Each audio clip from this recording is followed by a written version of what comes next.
बिस्मिल्लाहिर्रहमानिर्रहीम। अस्सलाम वालेकुम। प्रोग्राम इख्तिलाफ राय के साथ मैं इफ्तिखार काज़मी। क्या पाकिस्तान ने मशरिक़ वस्ता को टेक ओवर कर लिया है? सऊदी अरब के बाद पाकिस्तान का कुवैत से दिफाई माहिदा सामने आ गया है। कतर और बहरीन के साथ पाकिस्तान की डील फाइनल होने के करीब है और ईरान ने एक बार फिर पाकिस्तान को मुज़ाकरात के लिए आवाज़ दी है।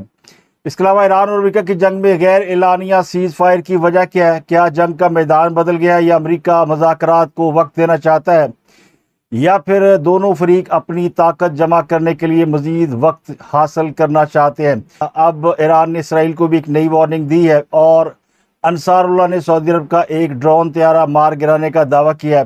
बलूचिस्तान में दहशत गर्दों के ठिकानों की फुटेज सामने आ गई है। खौफनाक फुटेज आपको दिखाएंगे कि दहशत गर्द पहाड़ों में किस तरह रहते थे और किस तरह उन्होंने वहाँ पे अपने हाइड आउट बना रखे थे। क्या तहरीक इंसाफ लॉन्ग मार्च की कॉल देने वाली है? लीमा खान एबटाबाद गई तो एक बड़ा इश्तिहारी मुलजम भी सामने आया और टीवी चैनल पर एक गदर मचा हुआ है। सीनियर एंकर्स के प्रोग्राम क्यों बंद हो रहे हैं? बिल हुकूमत पर फट रहा है। लेकिन सबसे पहले बात करेंगे अगले चंद घंटों के हवाले से जो नहायत ही अहम है। एक तो आज़ाद कश्मीर के अंदर इंतखाबात के लिए आज पोलिंग हो रही है और दूसरी तरफ कश्मीरी लॉन्ग मार्च कर रहे हैं। कालादम जॉइंट एक्शन कमेटी के साथ हुकूमत के मुज़ाकरात नाकाम हो गए। रात गए तक मुज़ाकरात का सिलसिला जारी था, लेकिन ज़राए ने दावा किया कि अभी तक कोई फैसला नहीं हुआ और अगर नोटिफिकेशन जारी नहीं होता, यानी कालादम जॉइंट एक्शन कमेटी ने जो मुतालबात सामने रखे हैं जिनके ऊपर मुज़ाकरात हो रहे हैं, तो फिर कालादम जॉइंट अवामी एक्शन कमेटी आज दोपहर के बाद किसी भी वक्त लॉन्ग मार्च करने का इरादा रखती है। और अगर इस दौरान ताकत का इस्तेमाल किया गया तो यकीनी तौर पर ये अफसोसनाक होगा, क्योंकि रियासत अभी तक इस बात पर कायम है कि कालादम जॉइंट एक्शन कमेटी के पीछे भारत है। अब ये बड़ा नाजुक मौका है, नाजुक सूरत हाल है। एक्शन कमेटी इंतखाबात में खलल डालने का इरादा रखती है और कश्मीर के अंदर इस वक्त 17,000 से ज़ायद सिक्योरिटी एहलकार मौजूद है, जिनमें बड़ी तादाद फौजियों की है। तो अब देखना ये कि रियासत कश्मीरियों के साथ कोई मामला तय कर पाती है या फिर उनके साथ आहनी हाथों से निपटा जाएगा। अब ये भी इतलात है कि रावलाकोट से या दरेक में जहाँ पे धरना दिया गया, वहाँ से जो लोग भी आज़ाद कश्मीर के कैपिटल मुजफ्फराबाद की तरफ मार्च करेंगे उन्हें रोका जाएगा। तो फिर जाहिर है कि ये मामला और ज़्यादा ख़राब होने का इम्कान है। बाज़ राय कहते हैं कि आज किसी भी वक्त नोटिफिकेशन हो सकता है। ये जो एक्शन कमेटी है इसके सरबराहान है जिनमें उमर नज़ीर कश्मीरी वगैरह, उन्होंने कल ऐलान किया था कि अगर नोटिफिकेशन नहीं होगा तो फिर हम लॉन्ग मार्च हर सूरत करेंगे। तो अब आज़ाद कश्मीर पुलिस के साथ चारों सूबों की पुलिस भी सिक्योरिटी के फ़राइज़ सर अंजाम दे रही है और आज आज़ाद कश्मीर के 3 अजला मीरपुर, भिम्बर और कोटली के 13 इंतखाबी हलकों में सख्त मुकाबले की तवक्को है। मीरपुर ज़िला की 4, भिम्बर ज़िला की 3 और कोटली की 6 नशस्तों पर उम्मीदवार मैदान में। पाकिस्तान पीपल पार्टी, मुस्लिम लीग नून और इस्तेकाम पाकिस्तान पार्टी समेत कई जमातें और आज़ाद हैसियत से लड़ने वाले उम्मीदवार मैदान में मौजूद हैं। लेकिन दूसरी तरफ आज़ाद कश्मीर के हवाले से हुकूमत ने एक अहम इंफॉर्मेशन जारी की है और वो ये कहते हैं आज़ाद कश्मीर बहरान के ताने बाने भारत से मिलते हैं। इसके हक़ाइक़ भी कल बेनकाब किए गए। वफाकी वज़ीर इत्तलात अता तारड़ ने एक प्रेस कॉन्फ्रेंस की और उस वक्त की जब कश्मीरी या कालादम जमात के लोग लॉन्ग मार्च की कॉल दे रखे थे। वो ये कहते हैं कि इंडियन इंटेलिजेंस एजेंसी से फ़ंड लेकर जो पाकिस्तान के अंदर कैंपेन चलाई जा रही है उसका ताल्लुक इस एक्शन कमेटी या सो कॉल्ड इंतशारी कमेटी के साथ है। तो सिक्योरिटी इदारों की बड़ी कामयाबी है कि उन्होंने पाकिस्तान के खिलाफ जहरीला प्रोपेगेंडा करने वाला नेटवर्क पकड़ा है। एक अहम फ़र्द को गिरफ्तार किया गया जो भारतीय एजेंसियों से बराह रास्त माली मुआवनत हासिल कर रहा था और दौरान तफ्तीश मुलज़म ने BLA, BYC और JEC जैसे ग्रुपों के साथ अपने करीबी रवाबत और नेटवर्क का भी इंकशाफ किया है, एतराफ़ किया कि वो इनके लिए काम करता रहा। अता तारड़ ने बताया कि डिजिटल मार्केट सर्विसेज करने वाला एक शख्स डिजिटल सर्विस के ज़रिए भारतीय ऑपरेटर के साथ व्हाट्सएप चैट पर मसरूफ़ था और उनसे भारी रकम भी ले रहा था, जिसके सबूत भी उन्होंने उस प्रेस कॉन्फ्रेंस में दिखा दिए। तो उस शख्स ने इतराफ़ किया कि ज़्यादातर मवाद जो उसे इंडियन भेजते थे वो जॉइंट एक्शन कमेटी से मुतल्लक था और इस डिजिटल मवाद के ज़रिए वो इंडिया से पैसे ले रहा था और पाकिस्तान की खुफिया एजेंसी ISI और दीगर इदारों के ख़िलाफ़ कैंपेन चला रहा था और लोगों में नफ़रत फैला रहा था। तो अब इससे रियासत का मूड भी समझ में आता है कि रियासत कालादम तंजीम के साथ किसी किस्म की निगोसिएशन या बातचीत करने के लिए तैयार नहीं है। और जिस नोटिफिकेशन का हवाला इस एक्शन कमेटी के लोग दे रहे हैं वो नोटिफिकेशन दूर दूर तक कहीं नज़र नहीं आता। तो अब क्या ये दरेक से बड़ा लॉन्ग मार्च करने में कामयाब हो जाएंगे? और कल रात से इतलात है कि एक्शन कमेटी लोगों ने मुख्तलिफ शहरों में जाकर लोगों को इलेक्शन में हिस्सा ना लेने की तरगीब दिलाना शुरू कर दी। तो आज का दिन बड़ा इम्पोर्टेंट है, तो इसके लिए दुआ गो है कि ये इलेक्शन अमन अमान से हो जाए। 3 मरहलों में ये इलेक्शन होना है। और इसके अलावा एक खबर ये है कि आज़ाद कश्मीर में इलेक्शन से कबल ही धांधली पकड़ी गई है। मुस्लिम लीग नून के लोग ये दावा कर रहे हैं कि हल्का LA-10 कोटली में 2 प्रिजाइडिंग अफसर अपील पार्टी के उम्मीदवार के घर में पोलिंग बैग समेत पकड़े गए हैं। और जिन लोगों ने इन्हें पकड़ा है वो खुद मुस्लिम लीग नून की तरफ से इलेक्शन लड़ रहे हैं। हम इस वक्त हमने छापा मारा है। मैं उम्मीदवार असेंबली हूँ हल्का LA-10 कोटली सिटी से मुस्लिम लीग नून का। ये रहमान रहीम साहब में हमारे बरतानिया के सदर, इनकी वार्ड के अंदर ये 2 आपको नजर आ रहे हैं, ये प्रिजाइडिंग अफसर हैं। ठीक है जी, इस हल्के से सियासी स्टेक होल्डर है पीपल्स पार्टी का सकलेन शाह उसका नाम है। उसके घर ये बैठे हुए, ये थैले इधर ये थैले इन्होंने साफ रखे हुए, ये देखें। ठीक है जी, ये क्या लिखा हुआ है, क्या कुछ कर चुके होंगे हमें नहीं पता। Name of the constituency, polling bags, number of polling bags, ये क्या कुछ कर चुके होंगे हमें नहीं पता। नूर पब्लिक स्कूल। इस पर वफाकी वजीर राना सलाउल्लाह साहब ने भी इतराज़ उठाया है और इलेक्शन से पहले ही इसको धांधली का एक अहम मंसूबा करार दे दिया। उनका मौक़िफ़ ये कि जिन साहब के घर से ये प्रिजाइडिंग अफसर पकड़े गए हैं वो पीपल पार्टी के मुकामी सदर है। तो इसका मतलब ये कि आज़ाद कश्मीर की हुकूमत और वहाँ की जो मैनेजमेंट है वो इस इलेक्शन में मुबैना तौर पर धांधली का इरादा रखती है। तो धांधली के इल्ज़ाम पहले से लगना शुरू हो गए हैं। और दूसरी तरफ पीपल पार्टी ने भी इस बात पर इतराज़ उठा रखा है कि मुस्लिम लीग नून ने इलेक्शन से पहले वहाँ पर बड़े पैमाने पर जो प्रोजेक्ट अनाउंस किए हैं और जो बसें तोहफे में दी हैं वो ज़ाब्ता अखलाक की खिलाफ वर्जी में आता है। तो बहरहाल आज़ाद कश्मीर के लिए हम सब दुआ गो हैं। अगली खबर जो है वो ईरान और अमेरिका के हवाले से है। अमेरिका की जानब से हमले रोकने की इतलात है, जिसके बाद ईरान ने भी जवाबी हमले रोक दिए हैं। और अमेरिकी अखबार न्यूयॉर्क टाइम ने दावा किया कि अमेरिकी सदर ट्रंप ईरान जंग में बुरी तरह फंस गए हैं। हालांकि उनके पास दुनिया की सबसे ताकतवर फ़ौज है, लेकिन ट्रंप समझते थे कि इनके इख्तियारात की कोई हद नहीं है। लेकिन अब इन्हें जगह जगह हदूद का प्रॉब्लम का सामना करना पड़ रहा है और वो ख़ुद को फंसा हुआ महसूस कर रहे हैं। और इनकी सदारत आहिस्ता आहिस्ता जंग के आसपास घूम रही है, जिससे निकलने का वो कोई रास्ता तलाश नहीं कर पा रहे। 28 फरवरी को ईरान के ख़िलाफ़ उन्होंने जंगी कार्रवाइयाँ शुरू की और ईरान के जौहरी प्रोग्राम को ख़त्म करने और हुकूमत का तख्ता उलटने के अहदाफ मुकर्रर किए। लेकिन 5 माह गुजरने के बावजूद ये अहदाफ हासिल नहीं हो सके। और अब ट्रंप ईरान के ख़िलाफ़ धमकियाँ तो दे रहे हैं मगर दोबारा फ़ौजी कार्रवाई शुरू करने से हिचकिचा रहे हैं, क्योंकि अमरीकी एजेंसियाँ और अमरीकी फ़ौज के हुकाम उन्हें बता चुके हैं कि ईरान के ख़िलाफ़ ये हिकमत अमली मौसर साबित नहीं होगी। दूसरे ईरानी पासदार इनकलाब फोर्स ने ऑपरेशन नसर दोम के नताइज का ऐलान कर दिया। उनका दावा ये कि 15 रोज़ में 11 लड़ाका तैयारे तबाह किया और 200 अमरीकियों को हलाक किया। तो ये बहुत बड़ा फिगर है जो उन्होंने अनाउंस किया है। ईरानी मीडिया ने यह भी बताया कि आपने हुर्मुज़ में एक ऑयल टैंकर ईरानी हुकाम की जानब से मुकर्रर करदा बहरी रास्ते से हटने के बाद बारूदी सूट से टकरा गया, जिसके नतीजे में ज़ोरदार धमाका हुआ है। और एक खबर यमन के हौसी ग्रुप के हवाले से भी है।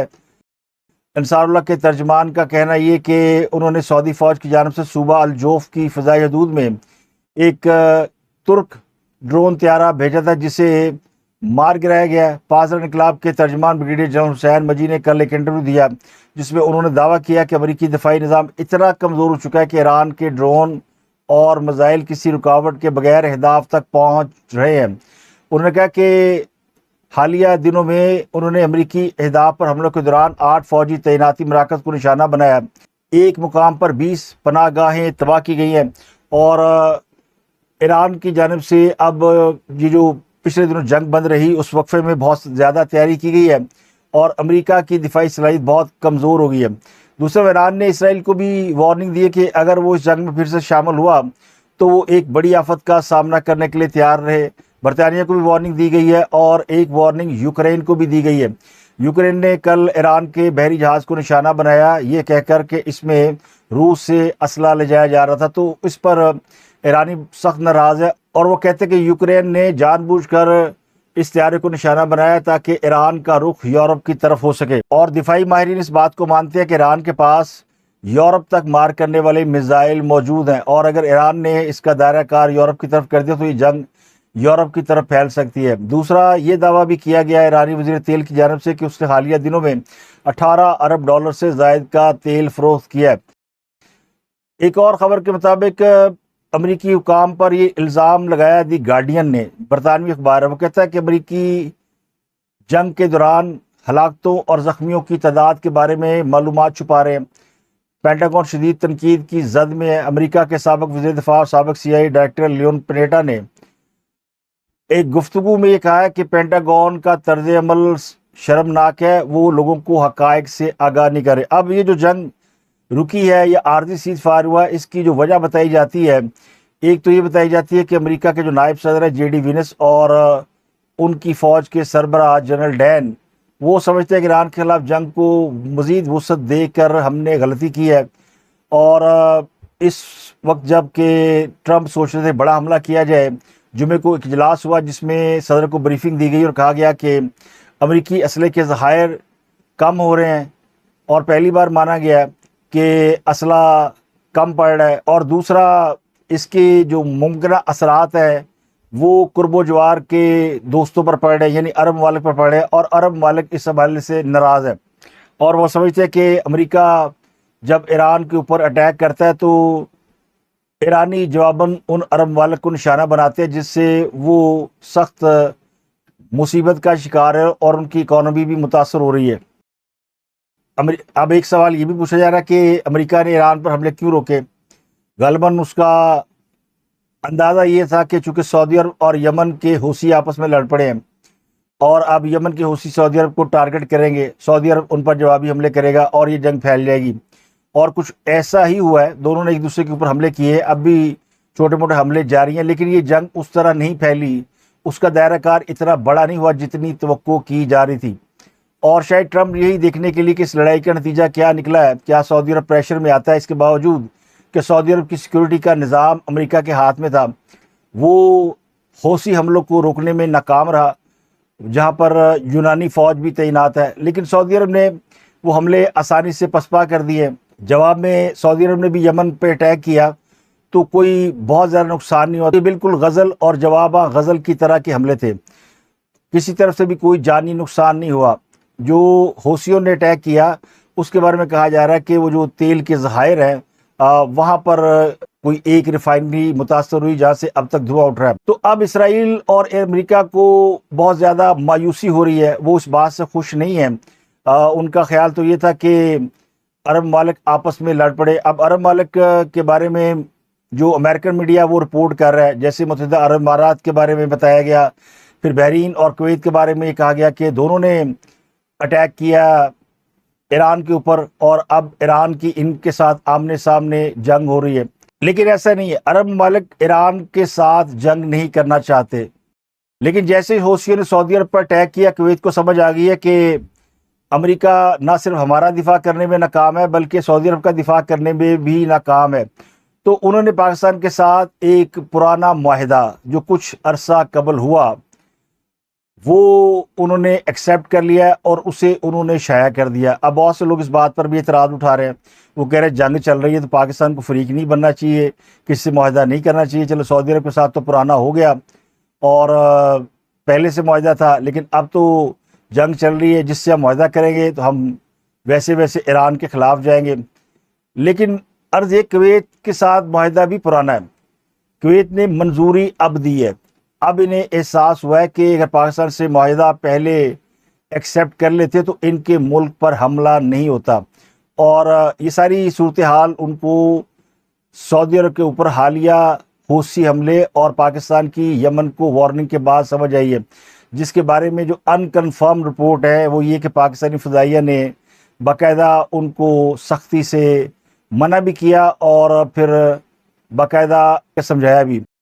तो कुवैत और पाकिस्तान का जो माहिदा हुआ है वो 11 जून 2023 को हुआ था, और ये माहिदा जो है वो दिफाई ताल्लुकात को मजबूत बनाने के लिए किया गया था। इसके मतन के मुताबिक दोनों मालिक के कवानीन और ज़वाबित उनकी बैन अवी ज़िम्मेदारियों के मुताबिक फ़ौजी तरबियत, तालीम और मुसल्ह फ़ौज में तावन के लिए फ्रेमवर्क फराहम करना है। तो फ़ौजी तरबियत, लॉजिस्टिक तावन, फ़ौजी इदारों के तबादले, तकनीकी माहिरीन, जो फ़ौजी तावन हो सकता है हर तरह का, और इसके लिए एक मुश्तरका फ़ौजी कमेटी भी कायम करनी है। दोनों मुल्क के वज़ीर दिफ़ा की कमेटी साल में एक बार इजलास भी मुनक़्क़द करेगी और आपस में खुफिया मालूमात का तबादला भी करेंगे। क्लासीफाइड दस्तावेज़ात और यानी कुवैत और पाकिस्तान के दरमियान जो भी मामला तय होंगे किसी तीसरे फरीक से शेयर नहीं किए जाएंगे, और राजदारी शर्त है, ये उस माहिदे के अंदर लिखा हुआ है। और मालियाती इंतज़ामात के तहत माहिदा बाहमी तावन के असूल पर मबनी है। पाकिस्तान उसी तरह कुवैत का दिफा करेगा जिस तरह पाकिस्तान ने सऊदी अरब के दिफा की जिम्मेदारी उठा रखी है, लेकिन माहिदे की दफात दूसरे बैन अवी माहिदों या माहिदों के तहत किसी भी मुल्क के हकूक़ या जिम्मेदारियों को मुतासर नहीं करेंगी। अब 2023 में ये माहिदा तय पाया था कुवैत में, और अब उसे 2026 में सरकारी गज़ट का हिस्सा बनाया गया। कुवैत अल यौम ये गज़ट है, इसमें शाया कर दिया गया। तो पाकिस्तान का ये माहिदा 3 साल बाद एक्सेप्ट हुआ। तो जो लोग कह रहे हैं कि इन हालात में पाकिस्तान को माहिदा नहीं करना चाहिए, तो उनके लिए अर्ज़ ये कि इस तरह के माहिदे पाकिस्तान ने कतर, बहरीन और इमारात के साथ भी किए हुए हैं। अगर वो भी किसी भी वक्त मंजूर करेंगे तो ये माहिदे इन हालात में नहीं बल्कि इससे पहले यानी तय हो चुके हैं, और कम अज़ कम 6 ममालिक ऐसे हैं जो कि पाकिस्तान के साथ पूरी तरह दिफाई तल्लुकात, तिजारती तल्लुकात और मुस्तक़बिल के तल्लुकात जोड़ने के लिए तैयार है, बल्कि जोड़ चुके हैं। अब एक और सवाल भी है कि अमेरिका और ईरान के दरमियान जो माहिदा हुआ उस पर ईरान क्यों नहीं अमल कर रहा, और ईरान ने अभी तक अमेरिका को उलझा के क्यों रखा हुआ। तो इसमें जो कहने वाले वो कहते हैं कि ईरान चाहता ये कि अमेरिका के साथ जो छोटी मोटी नोक झोंक है वो चलती रहे, क्योंकि अगर ये माहिदा जो 2 माह के लिए किया गया था 60 रोज़ के लिए, और उसके बाद इसका अगला मरहला ये था कि एटमी हथियारों के ऊपर और एटमी ज़खायर के ऊपर बात होगी, और अमेरिका की बड़ी डिमांड ये थी कि ईरान अपना यूरेनियम जो है वो अमेरिका के हवाले करे। तो बात वहाँ तक ना जाए उससे पहले ही ये मामला जो है वो उसमें खिचड़ी पक गई है, और इस वक्त अमेरिका के पास सिर्फ एक पॉइंट एजेंडा है, और वो ये कि ईरान आबने हुर्मुज़ पर अपनी दस्तक ख़त्म करे। आप देखें कि ट्रंप या अमेरिका जोहरी हथियारों के ऊपर कोई ज़्यादा बात नहीं करे, बस एक सवाल पूछते हैं कि क्या ईरान के पास जोहरी हथियार होने चाहिए या नहीं होने चाहिए, लेकिन असल सवाल आबने हुर्मुज़ का है। अब उन्होंने ये तोजीह इख्तियार की, चूँकि अमान मुज़ाकरात कर रहा है ईरान के साथ, तो इसलिए हम जंग को आर्जी तौर पर बंद कर रहे हैं ताकि अमान और ईरान के दरमियान मुज़ाकरा तय पा जाए। दोनों आबने हुर्मुज़ के कस्टोडियन बनने के लिए तैयार हैं, और उसके लिए जो तरीक़ेकार है वो तय कर रहे हैं। तो इसके लिए वक्फ़ा दिया गया। तो अगर अब ईरान और अमेरिका के मुज़ाकरात होते हैं, जिसके बारे में अल अरेबिया ने रिपोर्ट किया है कि पाकिस्तान और कतर की तजवीज़ पर ईरान ने और अमेरिका ने अपने जवाब जमा करा दिए हैं, और पाकिस्तान को ईरान ने मुज़ाकरात जारी रखने पर आमादगी से आगाह किया है। ईरान ने इस्लामाबाद मुफाहमती याददाश्त के तहत पाकिस्तान को पैगाम दिया कि वो मुज़ाकरात से दस्तबरदार नहीं हुए बल्कि उन्हें मुअत्तल किया था। अब मुज़ाकरात उसी मरहले पर शुरू होंगे जहाँ से रुके थे। तो मुज़ाकरात का ये नया दौर जिनेवा, दोहा या इस्लामाबाद में किसी भी जगह पर हो सकता है। ईरानी इस बात पर शक व शुबे का इजहार कर रहे हैं। वो कह रहे हैं ये जो वक्फा लिया गया है ये दोबारा हमले के लिए लिया गया है, और हमें कोई खुशफहमी नहीं कि अमेरिका उन पर दोबारा हमला नहीं करेगा। अगली खबर जो है वो पाकिस्तान के अंदर दहशत गर्दी के हवाले से है। बलूचिस्तान में दहशत गर्दों ने बहुत ही खौफनाक हमले शुरू कर रखे हैं। कल भी टांक में दहशत गर्दों ने हमले की कोशिश की और खुदकुश हमलावरों की गाड़ी उड़ाई गई। 4 हमलावरों को मार दिया गया, उनकी लाशें टांक चौक में रख दी गई। तो फितरत हिंदुस्तान और फितरत ख्वारिश, BLA और दीगर और उनके सहूलतकारों को एक ज़ूम तो ये है या खुशफहमी है और बड़ा तकब्बुर है, वो बार बार पाकिस्तानी फ़ौज को चैलेंज कर रहे थे कि इन पहाड़ों में आकर दिखाओ, नो गो एरिया है, रसाई नहीं है, BLA के कर्मचारियों को आप तलाश नहीं कर सकते। तो अब ना सिर्फ पहाड़ सिक्योरिटी फोर्सेस के जवानों की दस्तरस में है, बल्कि BLA की कमीनगाहें, खुफिया ठिकानों पर भी पाकिस्तानी फ़ौज पहुंच गई है। अब जो वीडियो आप देख रहे हैं इसमें आप देख सकते हैं कि किस तरह पहाड़ों के अंदर खुफिया ठिकाने बनाए गए जहां पर आम आदमी पैदल तो जा ही नहीं सकता, और कोई बड़ी नफरी भी एक पूरी बटालियन में अगर पहाड़ों पर चढ़ने की कोशिश करे तो शायद मुमकिन नहीं है। लेकिन अब जब पाकिस्तान ने ऑपरेशन शुरू किया है तो वहाँ शर्मशार भाग गए हैं, कुछ फरार हो गए, कुछ मारे जाने के डर से दाएं बाएं हो गए और कुछ मारे जा चुके हैं। तो बलूचिस्तान में जो फ़ौज ने ऑपरेशन शुरू किए हैं, पहला ऑपरेशन उन्होंने शुरू किया था शबान के नाम से। वहाँ शबान के जंगलात में बड़ी अच्छी तरह उन्होंने ठिकाने तबाह किए। अब वो ऑपरेशन अल अज़म कर रहे हैं और इस ऑपरेशन के तहत भी 16 खारजियों को मार दिया गया है, दर्जनों कैंप तबाह किए गए हैं। और वज़ीर दाखिला बलूचिस्तान में मौजूद है और फोर्सेस के मोराल को बढ़ा रहे हैं। मोहसिन नकवी की मुकम्मल ज़िम्मेदारी लगा दी गई कि आपने जब तक का ये मामला हल नहीं होते इनको लुक आफ्टर करना। तो पूरी तवज्जो से वो बैठे हुए फोर्सेस को उनका मोराल हाई कर रहे हैं। तो बलूचिस्तान में पाकिस्तान को बड़ी ज़बरदस्त किस्म की कामयाबी मिल रही है। इसके अलावा 2 अमरीकी कांग्रेस के अरकान माइकल बामगार्टनर और रियान ज़िंकी पाकिस्तान के दौरे पर आए हुए हैं और दोनों ने पाकिस्तान में मुख्तलिफ हुकाम से मुलाकातें की हैं, मीडिया से गुफ्तगू की है, गवर्नर पंजाब से मिले हैं। और उनका कहना ये कि पाकिस्तान और अमेरिका के दरमियान दो तरफ़ा तल्लुकात इतने मजबूत हैं इससे पहले शायद कभी भी नहीं रहे। अमेरिकी सदर Donald Trump, field marshal Saeed Asim Munir और वज़ीर आज़म शहबाज शरीफ के दरमियान मजबूत राब्ता मौजूद है और बराह रास्त राब्ता है। और दुनिया में पाकिस्तान का जो सफारती किरदार है, खासकर अमेरिका ईरान सालसी के हवाले से, उसको दुनिया अप्रिशिएट कर रही है। तो 2 अमरीकी कांग्रेसमैन का ये दावा कि पाकिस्तान और अमरीकी हुकाम के दरमियान बराह रास्त राब्ते मौजूद हैं, एक अहम बात है जो इस बात की तरफ इशारा करता है कि जो लोग समझ रहे हैं कि पाकिस्तान अमेरिका और ईरान के दरमियान सुलह कराने में नाकाम हो गया और अब शायद अमेरिका की नज़र में पाकिस्तान की वो अहमियत नहीं रही, तो ये बयान उनकी आंखें खोलने के लिए काफ़ी है। तहरीक इंसाफ स्ट्रीट मूवमेंट चला रही है। अलीमा खान एबटाबाद, हरीपुर, हज़ारा गई हैं। वहाँ उन्होंने ऐलान किया कि इमरान खान की रिहाई के लिए अब वो लॉन्ग मार्च करने वाली हैं और लॉन्ग मार्च जो है वो डी चौक नहीं जाएगा बल्कि अडयाला जेल की तरफ जाएगा। दूसरा, वज़ीर आला सुहेल अफरीदी ने भी एक इजलास में इस्लामाबाद लॉन्ग मार्च का फैसला किया और 5 अगस्त को वो एक जलसा करें जिसमें इसका ऐलान करेंगे। और PTI के ज़राए कहते हैं कि जो PTI की क़यादत है उसकी मुखालफत कर रही है, जिनमें वैसे गौर सलमान अकरम राजा, असद कैसर, तैमूर झगड़ा शामिल हैं। लेकिन सुहेल अफरीदी साहब को लगता है कि उनकी वज़ारत आला ख़तरे में है। अगर अब भी उन्होंने ऐलान न किया तो शायद उनकी सीट जा सकती है और इसलिए अब वो 5 अगस्त को बड़ा धमाका खेज ऐलान करेंगे। ये उनके जो वज़ीर इत्तलात है शफ़ी जान, वो दावा कर रहे हैं कि हम 5 अगस्त को बहुत बड़ा सरप्राइज़ देंगे। 5 अगस्त को सेमीफाइनल और अक्टूबर में लॉन्ग मार्च की कॉल दी जा सकती है। तो PTI एक मरतबा फिर जो है वो लॉन्ग मार्च की तरफ जाना चाह रही है। इससे पहले भी 2 लॉन्ग मार्च करके देख चुकी है और उसके नताइज भी कौम के सामने है। अब अलीमा खान साहिबा एबटाबाद, हरीपुर, हज़ारा गई थी। ये अयूब खान मरहूम जो कि प्रेसिडेंट पाकिस्तान रहे हैं उनका आबाई इलाका है। वहाँ पे उनके जो पोते उमर अयूब PTI के अहम मेंबर इश्तिहारी मुलज़िम हैं, वो अचानक मंजर-ए-आम पर आ गए। वैसे तो रियासत पाकिस्तान को कई मुकदमात में मतलूब है, कई मुकदमात में उन्हें 10-10 साल कैद की सज़ा सुनाई गई है। लेकिन आप देखें पाकिस्तान की रियासत के अंदर कई रियासतें मौजूद हैं कि उमर अयूब जलसा में मौजूद है और उनको गिरफ्तार करने की किसी में ताकत और हिम्मत नहीं। तो ये खैबर पख्तूनख्वा की हुकूमत है जिसकी ज़िम्मेदारी है कि वो रियासत के मुजरिमों को पकड़ कर रियासत के हवाले करे। लेकिन उमर अयूब का तल्लुक PTI से है तो PTI वाले उन्हें कैसे गिरफ्तार कर सकते हैं। तो खैर अलीमा खान साहिबा ने वहाँ पे अच्छी खासी उनको पजीराई दी गई है। उमर अयूब ने अपने हल्के में खासी रौनक लगाई। तो तहरीक इंसाफ वाले बड़ा खुश है, वो कहते हैं कि तहरीक तो बन गई, मूवमेंट तो बन गई। तो KPK में अवाम अगर ना निकले तो ये तो मजाक होगा, क्योंकि KPK तहरीक इंसाफ का बड़ा वोट बैंक है। असल सवाल और असल मामला दीगर सूबों का है।